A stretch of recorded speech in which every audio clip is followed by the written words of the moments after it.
Les pizzas au bon coulis de tomates et le ketchup sur vos frites. C'est bon. Mais sachez que ces produits ont plus de chances de venir de Chine que d'Italie. Et ouais, des tomates d'industrie, on en consomme près de 5 kilos par an et par personne dans le monde. Ce commerce représente presque 9 milliards d'euros.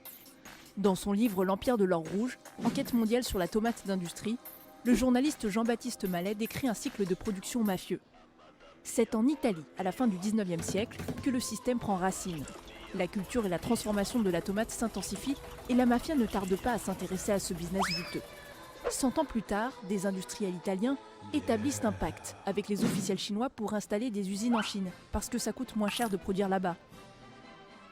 En Chine, le circuit est supervisé par des généraux de l'armée. Des femmes, des prisonniers et même des enfants se retrouvent à récolter le fruit rouge, au point que l'Empire du Milieu devient le premier exportateur mondial de concentré de tomates. Tous les ans, le pays transforme plus de 5 millions de tonnes de tomates. Dans la province du Xinjiang, au nord-ouest du pays, les tomates sont ramassées, transformées en concentré, mises dans des barils, puis exportées vers le monde entier. Des géants de l'agroalimentaire comme Heinz, Unilever, Nestlé achètent le produit qu'ils incorporent à leurs recettes, comme le ketchup. De leur côté, les industriels italiens importent du concentré originaire de Chine, d'Espagne ou de Californie. Ils le reconditionnent puis l'exportent en Europe en l'étiquetant Made in Italy. Bien que discutable, cette pratique reste légale. Et en Chine, à cause de la surproduction de concentré, des stocks excédentaires pourrissent et finissent par être cédés à bas coût à des pays africains comme le Nigeria et le Ghana. Pour le rendre plus appétissant, les industriels chinois n'hésitent pas à le couper avec des additifs comme du colorant, de l'amidon, du dextrose.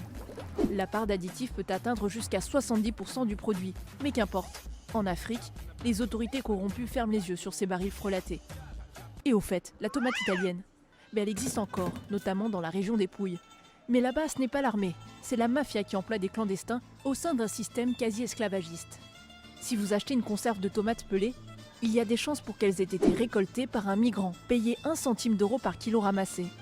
Alors que faire? Repenser notre système de libre-échange? Demander au pays plus de transparence au niveau de l'étiquetage? Et pourquoi pas, faire son concentré soi-même avec des tomates de son jardin.